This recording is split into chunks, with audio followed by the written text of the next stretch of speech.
How to create your DeepSeek AI account. Well, DeepSeek AI is an artificial intelligence system designed for deep reasoning, data analysis, and natural language processing. It includes models like DeepSeek V2.5 and DeepSeek R1, optimized for research, automation, and problem-solving tasks. DeepSeek AI is often used for AI-driven applications, coding, assistance, and complex decision-making. So let's see how you can create an account. First of all, head over to preferred web browser. Once you're in here, in the source bar, search for DeepSeek AI. Head over to the very first site.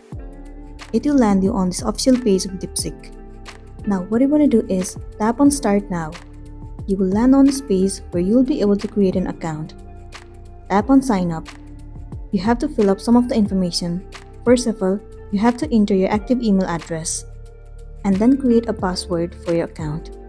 Once you have created the password, now you will receive one verification code on your email address. You have to copy that code and then paste it here. Once you have entered the code, click on this checkbox and then tap on Sign Up. And there you go, you have successfully created an account. Now you are able to use this tool anytime you want to, and then you'll be good to go. So that's all for today, and this is simply how you can create a DeepSeek AI account. Make sure to smash the like button and consider subscribing to our channel. We'll see you in the next one.